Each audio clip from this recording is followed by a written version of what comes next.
Capítulo 2. El sol se había puesto para cuando salí del bosque. Las rodillas me temblaban. Tenía las manos completamente entumecidas, duras alrededor de las patas de la cierva. Ni siquiera el cuerpo muerto podía aislarme de ese frío cada vez más profundo. El mundo estaba bañado en tonos de azul oscuros, interrumpidos solamente por ejes de luz color manteca que escapaban de las ventanas cerradas de nuestra choza medio derruida. Era como caminar a través de una pintura viviente, un momento fugaz de quietud mientras los azules cambiaban cada vez más rápido hacia una oscuridad sólida. Seguí caminando trabajosamente por el sendero con pasos motivados por el hambre que tenía al borde del desmayo y finalmente oí la algarabía de mis hermanas. No necesitaba entender las palabras para saber que seguramente estaban charlando sobre algún joven o sobre las cintas que habían visto en la aldea cuando deberían haber estado partiendo leña, pero igual sonreí un poco. Golpeé las botas contra el marco de piedra de la puerta para quitarme la nieve. Cayeron algunos pedazos de hielo desde las piedras grises de la choza y por debajo aparecieron las marcas medio borradas que estaban talladas en el umbral.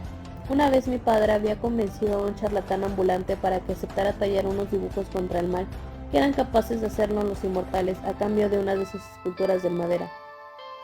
Era tan poco lo que mi padre había podido hacer por nosotras que yo no había tenido corazón para decirle que esas inscripciones eran inútiles y sin duda falsas. Los mortales no tenían magia, no poseían ni un pequeño fragmento de la fuerza superior de la velocidad de los inmortales o de los altos Fae. El hombre que decía tener sangre de alto Fae en las venas, sangre de sus antepasados, se había limitado a tallar rulos y remolinos, runas alrededor de la puerta y de las ventanas. Habíamos citado unas palabras sin sentido y se había ido en zigzag hacia el sendero. Abrí la puerta de golpe. La manija congelada de hierro me mordió la piel como una víbora. El calor y la luz me cegaron cuando me deslizé hacia el interior. ¡Faira! El jadeo suave en el aire me rozó las orejas y parpadeé devolviéndole el brillo del fuego. Entonces vi a la segunda de mis hermanas, las dos mayores que yo. Aunque envuelta en una manta raída, llevaba el cabello entre dorado y castaño, que teníamos las tres perfectamente peinado y redondo sobre la cabeza. 8 años de pobreza no le habían arrancado el deseo de ser hermosa. ¿De dónde sacaste eso? La corriente del hambre erosionaba las palabras como un río subterráneo y les daba un filo muy común en las últimas semanas.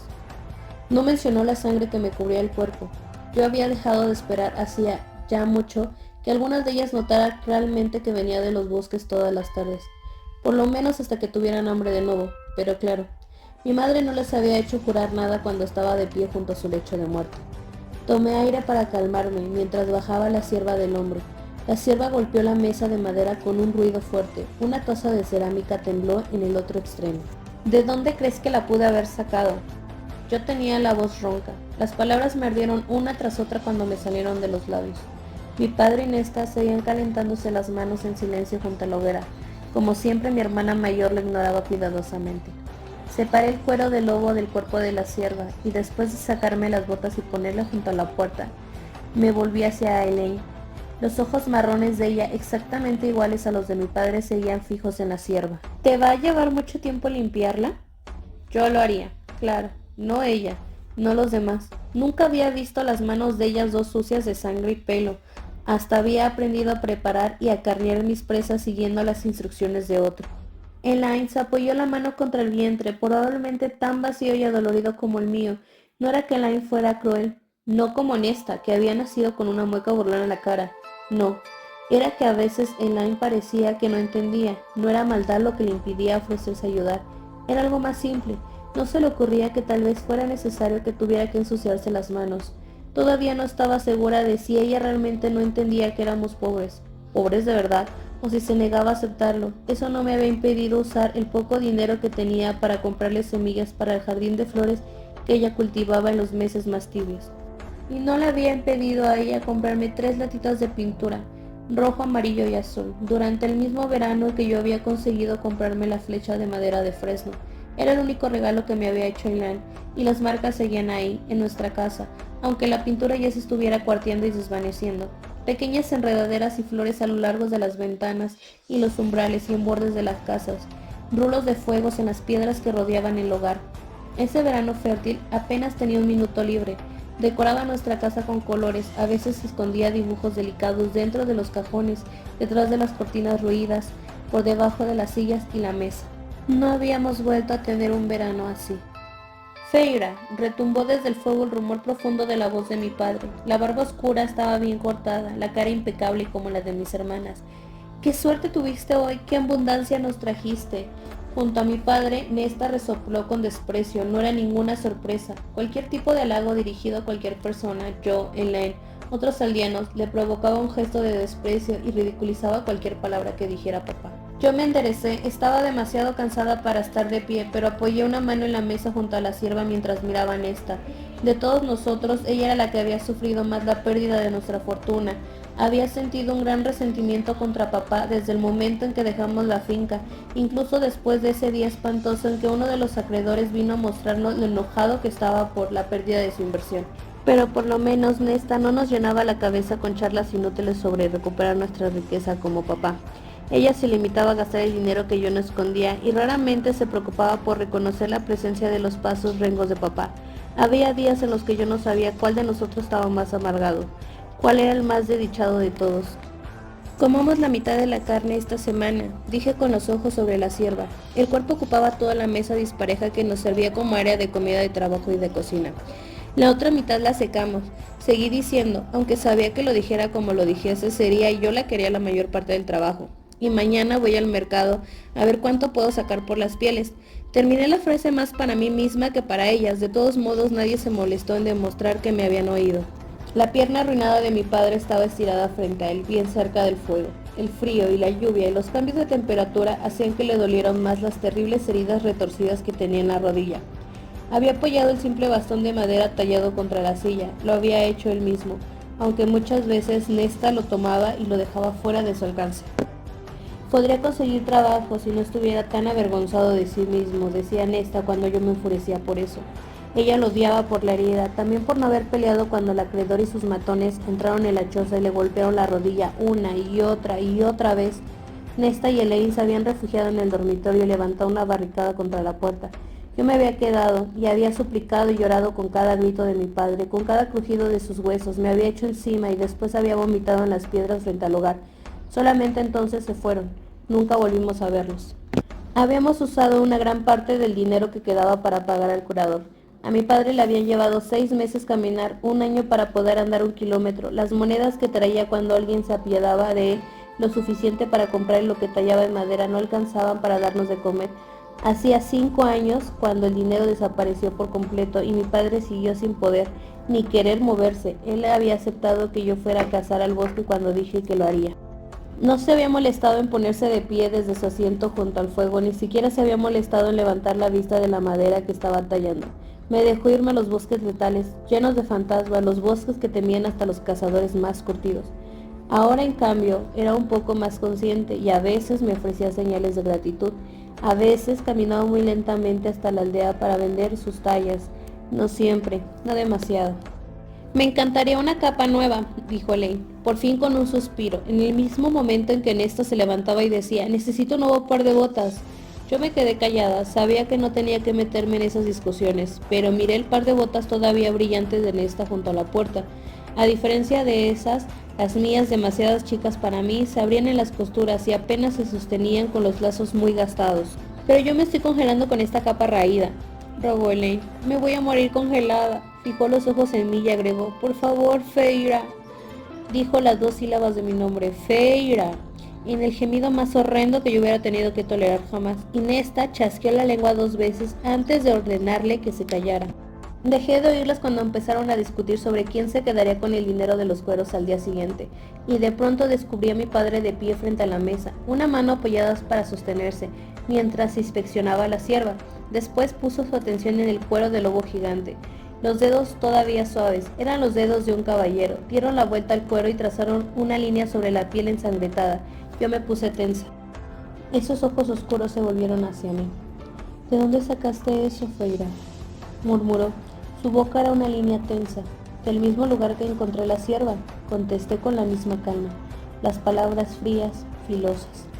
Posó su mirada sobre el arco y el carcaj que yo llevaba en la espalda, el cuchillo de caza con mango de madera en la cintura. Los ojos de papá se humedecieron. El peligro, Feira, señaló el cuero con el mentón y no pude esconder la rabia en la voz cuando dije, no tuve opción. Lo que realmente quería decir era, En general, tú ni siquiera te preocupas por salir de la casa. Si no fuera por mí, nos moriríamos de hambre. Si no fuera por mí, estaríamos muertos. Feira, repitió él y cerró los ojos. Mis hermanas se habían callado y yo levanté la vista a tiempo para ver a Nesta arrugar la nariz con gesto despectivo. Levantó mi capa. Tienes el olor de un chancho que acaba de revolcarse en su propia suciedad. ¿No podrías, aunque fuera, tratar de fingir que no eres una campesina ignorante? Lo que realmente quería decir era, en general tú ni siquiera te preocupas por salir de la casa. Si no fuera por mí, nos moriríamos de hambre. Si no fuera por mí, estaríamos muertos. Feira, repitió él y cerró los ojos. Mis hermanas se habían callado y yo levanté la vista a tiempo para ver a Nesta arrugar la nariz con gesto despectivo. Levantó mi capa. Tienes el olor a un chancho que acaba de revolcarse en su propia suciedad. ¿No podrías, aunque fuera, tratar de fingir que no eres una campesina ignorante? No dejé que se me notara la forma en que me ardían, me dolían esas palabras. Cuando la familia perdió la fortuna, yo era demasiado chica para aprender más que lo mínimo cuanto a modales, lectura y escritura, y Nesta nunca dejaba que yo lo olvidara. Dio un paso atrás y se pasó un dedo sobre sus rulos, entre castaños y dorados bien trenzados. Quítate esa ropa asquerosa. Me tomé mi tiempo y lo hice, tragándome las palabras que tenía ganas de ladrarle. Era 3 años mayor y parecía más joven que yo, las mejillas doradas siempre teñidas de un rosado delicado y vibrante. ¿Podrías calentar un bol de agua y agregarle leña al fuego? Pero mientras lo pedía, noté la pila de leña, solamente quedaban 5 troncos. Pensé que ibas a echar un poco hoy. Nesta se miró las uñas largas prolijas. Odio partir leña, siempre me lleno de astillas. Levantó la vista debajo de las pestañas oscuras. De todos nosotros, ella era la que más se parecía a mamá, sobre todo cuando quería algo. Además, Feira, dijo haciendo pucheros, tú lo haces mucho mejor. Lo haces en la mitad del tiempo que me lleva a mí. Tienes las manos que hacen falta para ese trabajo. Ya están tan rugosas. Por favor. Pedí mientras hacía un esfuerzo por calmar la respiración, sabiendo que una discusión era lo último que quería en ese momento, lo último que necesitaba. Por favor, levántate al amanecer y parte un poco de leña. Me desabotoné la parte superior de la túnica. ¿O vamos a desayunar sin fuego? Ella levantó las cejas. No pienso hacer tal cosa. Pero yo ya me alejaba hacia la segunda habitación, mucho más chica, que era el lugar donde dormíamos mis hermanas y yo. Elaine murmuró un pedido suave a Nesta y consiguió un siseo como respuesta. Miré por encima de mi hombro y señalé a la sierva. «Preparen los cuchillos», dije sin molestarme en suavizar la voz. «Ya me voy».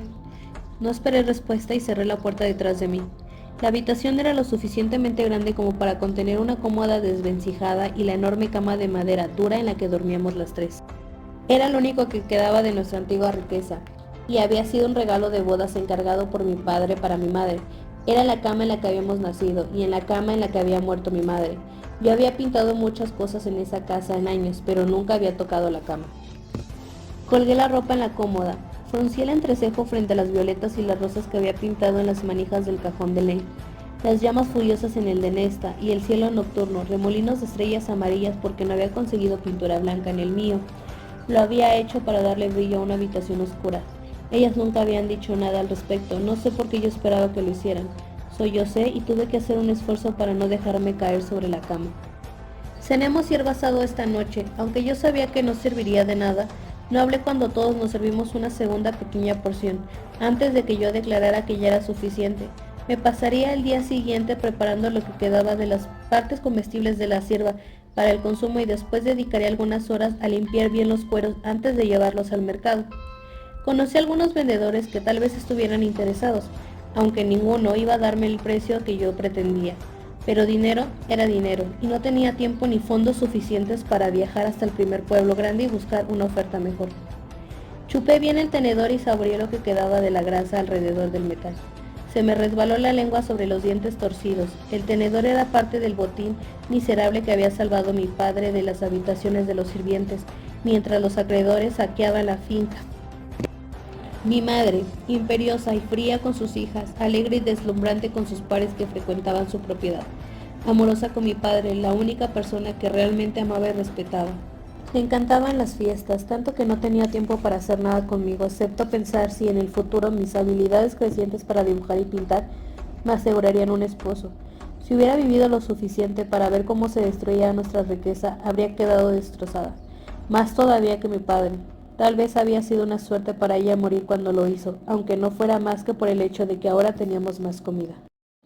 No quedaba nada de ella en la choza, excepto la cama de madera y la promesa que yo le había hecho.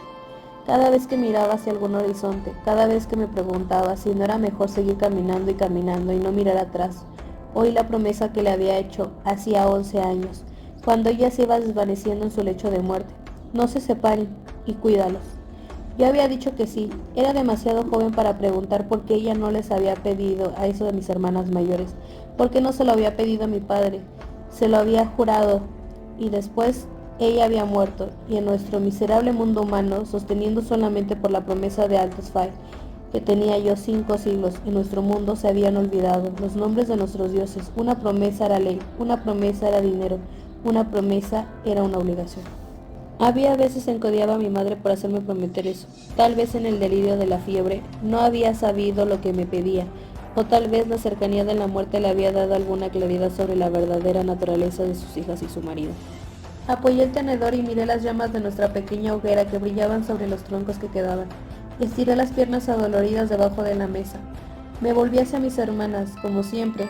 Nesta se quejaba de los aldeanos. No tenían modales, no tenían gracia, no tenían idea de lo fea que era la tela de la ropa que usaban y fingían que era tan fina como la seda o la gasa. Desde que nos habíamos quedado sin fortuna, los amigos que ellos habían tenido las ignoraban escrupulosamente, por lo que mis hermanas se paseaban como si los campesinos jóvenes de la aldea fueran un círculo social de segunda clase. Tomé un trago de mi taza de agua caliente y ya no podíamos darnos el lujo de tomar té, mientras Nesta seguía en la historia que estaba contando a Elaine. Y entonces yo le dije a él, si usted cree que me lo puede preguntar como si nada, señor, creo que voy a decir que no. ¿Y sabes qué dijo Tomás? Tenía los brazos apoyados sobre la mesa y los ojos muy abiertos. Elaine meneó la cabeza. ¿Tomás Mandrake? Interrumpí. ¿El segundo hijo del que corta madera? Los ojos entre azules y grises de Nesta se entrecerraron. Sí, dijo, y se dio vuelta para volver a dirigirse a Elaine. ¿Qué quiere? Miré a mi padre, ninguna reacción, ninguna señal de alarma de que estuviera escuchando siquiera. Perdido en la niebla que le había cubierto la memoria, fuera la que fuese, sonreía sin énfasis a su adorada Elaine, la única de nosotras que se molestaba en dirigirle la palabra. «¡Quiere casarse con ella!», dijo Elaine con voz soñadora. Yo parpadeé. Nesta dobló la cabeza a un costado. Había visto ese movimiento en algunos predadores. A veces me preguntaba si, en el caso de que ella no hubiera estado tan preocupada por su pérdida de estatus, ese acero constante nos podría haber ayudado a sobrevivir, incluso a estar bien. ¿Algún problema, Feira?, dijo mi nombre con un insulto y a mí me dolió la mandíbula por la fuerza que hice para apretarla. Mi padre se movió en su asiento, parpadeó y aunque yo sabía que era una estupidez reaccionar frente a las provocaciones de Nesta, dije, no puedes partir la leña para nosotros, pero ¿quieres casarte con el hijo del que corta madera? Nesta enderezó los hombros. Yo pensé que tú querías que nosotras nos fuéramos de la casa, que nos casáramos, yo y Elaine, para tener tiempo de pintar tus gloriosas obras de arte. Hizo un gesto de desprecio hacia las flores de planta de dalera que yo había pintado a lo largo del borde de la mesa, los colores demasiados oscuros y demasiados azules sin ninguna de las pistas blancas que adornaban la parte interior de las corolas.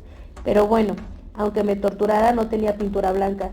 Yo me las había arreglado bien para hacer algo tan defectuoso y tan duradero.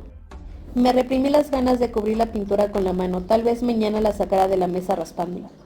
Te aseguro, le dije, que el día que quieras casarte con alguien que valga la pena, voy a ir directamente a la casa de él y voy a entregarte personalmente, pero no vas a casarte con Thomas.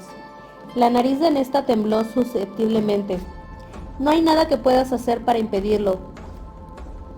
Claire Fedor me dijo esta mañana que Thomas va a declarárseme uno de estos días, que ya lo tiene decidido, así que dejaré de comer estas sobras.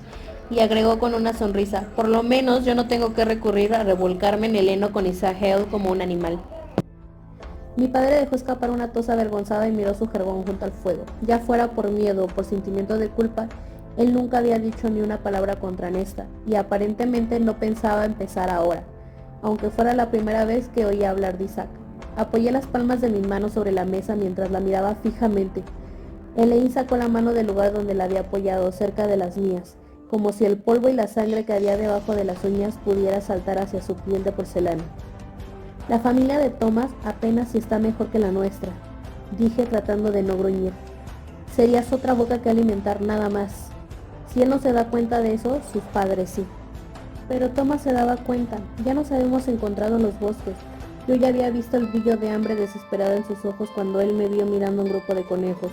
Nunca había matado a otro ser humano, pero ese día sentí que mi cuchillo de caza era como un peso al costado del cuerpo. Desde entonces me había mantenido lejos de él. No tenemos para pagar una dote, seguí yo, y aunque tenía el tono firme, mi voz se calmó. Para ninguna de ustedes. Si Nesta quería irse, que se fuera. Bien, estaría un paso más cerca de conseguir ese futuro pacífico, glorioso, esa casa tranquila y suficiente comida y tiempo como para pintar. Pero no teníamos nada, absolutamente nada para atraer a ningún pretendiente, nada que llevara a que alguien me sacara a mis hermanas de las manos. Estamos enamorados, declaró Nesta y Elaine asintió.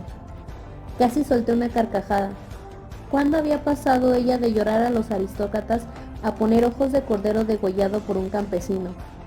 El amor no alimenta el estómago, la contradije mirándola duramente a los ojos.